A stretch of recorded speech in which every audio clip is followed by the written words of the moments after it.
Antik bilgeler, Müslüman alimler ve Budist rahipler her zaman bir kelimeyi vurgulamışlardır. Gözlem.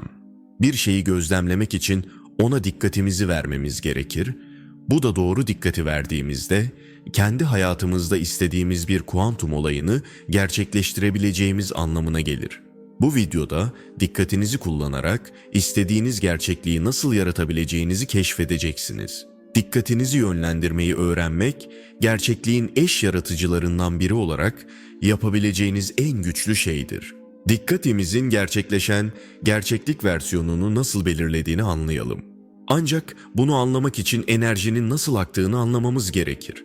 Hayatta sıkışmış gibi hissettiğiniz her seferde, bir şey için çalıştığınız ama gerçekleşmediği durumlarda ya da benzer durumların bir Luna Park treninde gibi sürekli tekrarlandığı ilişkilerde enerjinin nerede tıkandığını anlamak önemlidir.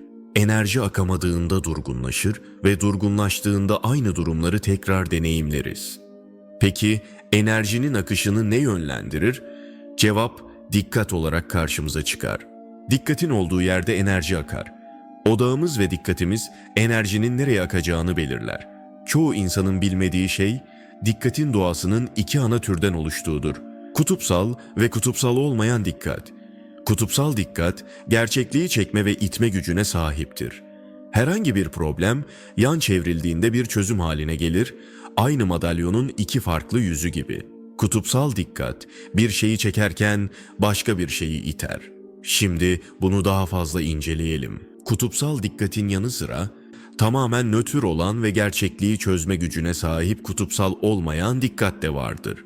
Hayatımızdaki kuantum olaylarının gerçekleşmesi açısından bunun ne anlama gelebileceğine bakalım.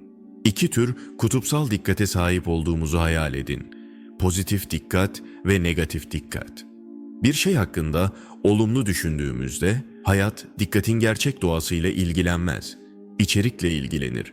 Önceki videoda açıkladığım gibi bir şeyden nefret edersek ondan daha fazla olayı kendimize çekeriz. Benzer şekilde bir şeyi seversek ondan daha fazlasını kendimize çekeriz. Biz insanlar için meselenin özü şudur. Korku ve hayatta kalma modunda hareket etmeye şartlandırıldık. Bu bizim biyolojimiz haline geldi. Öncelikle hayatta kalmanın en önemli ve güçlü yolu nedir?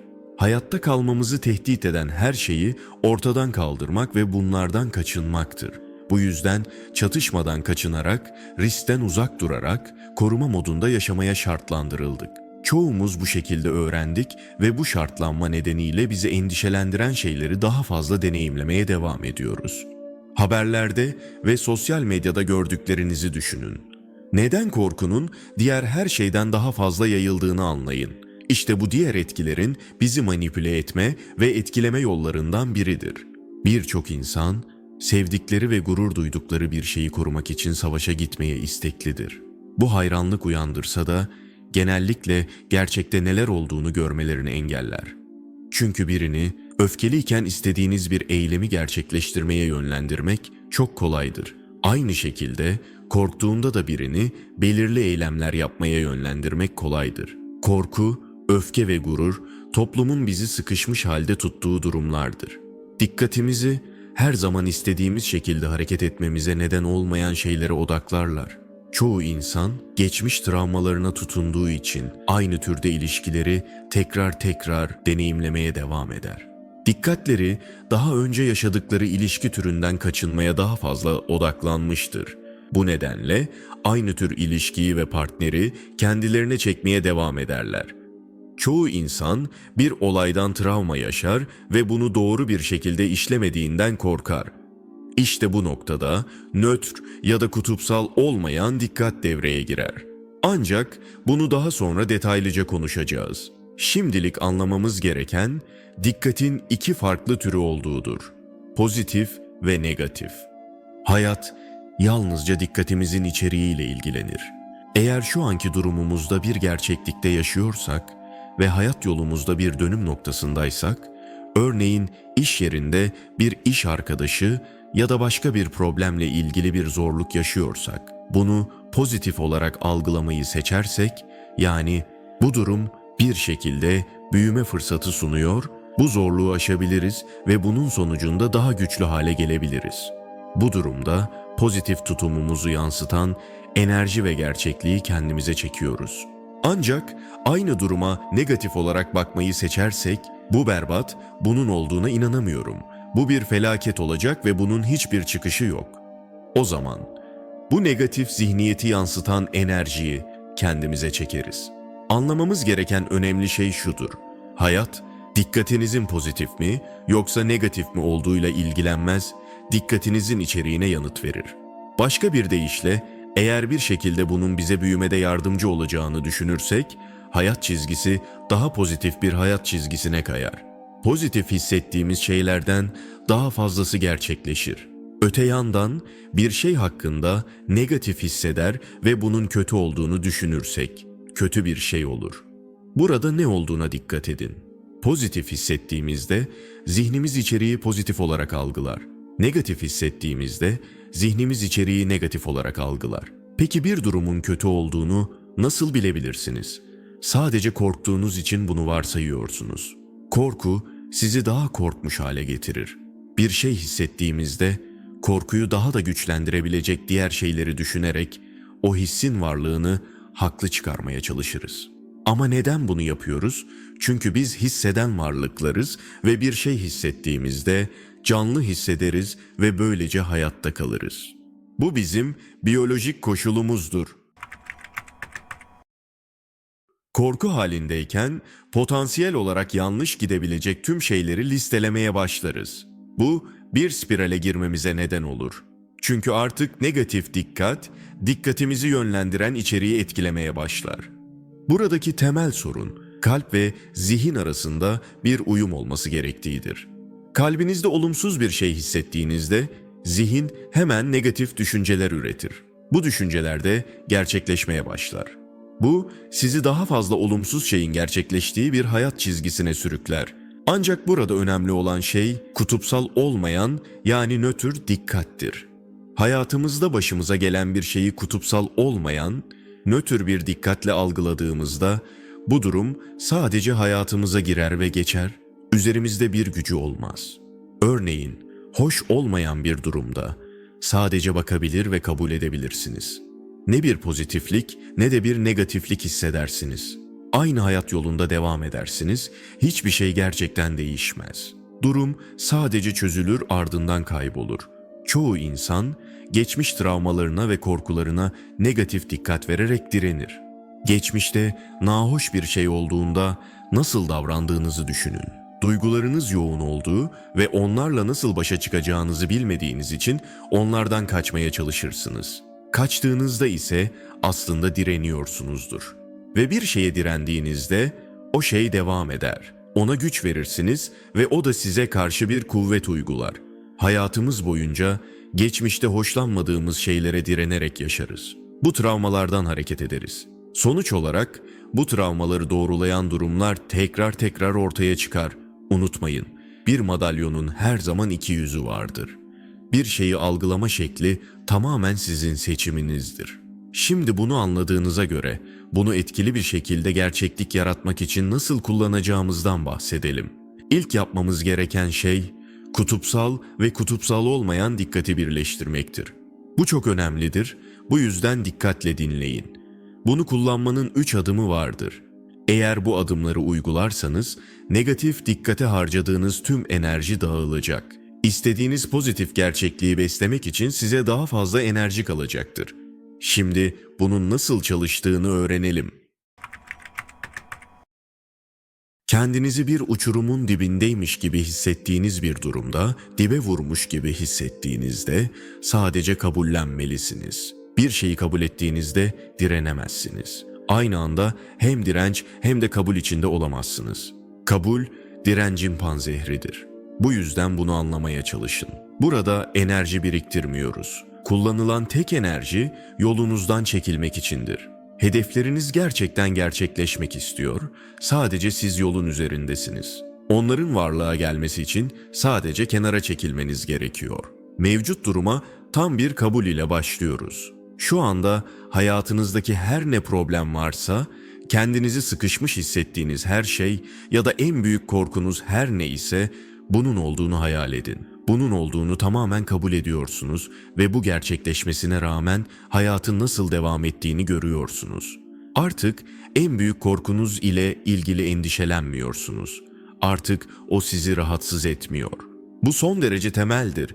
Çünkü çoğu insan şunu düşünür: en kötü senaryoyu kabul edersem hayatıma onu çekmez miyim? Hayır, çekmezsiniz. Aksine en kötü senaryoyu kabul ederseniz artık ona direncinizle enerji vermiyor olursunuz. Ona direnmeye devam ederseniz, onu beslemeye devam edersiniz ve gerçekleşmesi daha olası hale gelir. Ama sadece kabul ederseniz ve kenara çekilirseniz işte o zaman nötr, dikkat devreye girer. Kabul, nötr, dikkattir.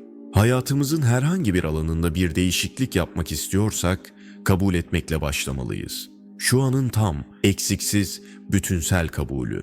Şu anı ne kadar çabalarsak çabalayalım değiştiremeyiz. Çünkü şu an sürekli değişiyor. Onu yakalamaya çalıştığınızda çoktan geçmiş olur. Şu anı değiştiremezsiniz. Ama gücünüz dahilinde olan şey bir sonraki anda neyi istediğinizi seçmektir. Kendimizi bir şeyler olursa başarısız olduğumuza inandırırız. Yaptığımız şeylere bağlanırız, en kötü senaryoları uydururuz ve bunu tamamen kabul ederiz. Bu şekilde tüm önemi azaltırsınız. Gizli bir lütuf derken ne demek istiyorum? Bazen bir şeyler bizi korumak için gerçekleşir. Belki o durumda kötü bir şey vardır ve Tanrı ya da evren bizi bunu yaşamaktan koruyordur. Belki de bunun bir nedeni vardır. Hiç düşündünüz mü? Hayatınızdaki herhangi bir olay belki de bir sebepten dolayı oluyordur. O otobüsü kaçırmasaydınız, otobüs bir kazaya karışabilirdi ya da vardığınız yerde kötü bir şey olabilirdi. Evren sizi korumaya çalışıyor olabilir mi? Bunu nasıl bilebilirsiniz? Bu geri adımın veya olumsuz olayın potansiyel olarak bir nimet olabileceğini fark edin. Herhangi bir olay nötr bir olaydır. Ona pozitif, negatif ya da nötr anlam yükleyen dikkatin doğasıdır. Buna bu kötü diye bakmak yerine bundan nasıl bir avantaj sağlayabilirim ya da bu şu anda hayatımda nasıl iyi olabilir diye bakabiliriz. Bu kabul durumuna ulaştıktan sonra kolaylıkla yapılabilir. Eğer yaranız hala taze ise ve kötü bir şey yeni olduysa gizli lütufları aramayı beklemeyin. Sadece bir kabul noktasına ulaşın ve bunun gerçekten olduğunu anlayın. Daha nötr bir duruma ulaştığınızda bunun potansiyel olarak nasıl olumlu olabileceğini düşünmeye başlayabilirsiniz. Son adım dikkatimizi sürekli olarak istenilene yönlendirmektir. Eğer tamamen dinginlik ve kabul durumunda olursam, dikkatim tamamen istediğim şeye odaklanmak için serbest kalır. Bunu yapmada gerçekten iyi olduğunuzda durdurulamaz hale gelirsiniz. Hiçbir şey sizi durduramaz.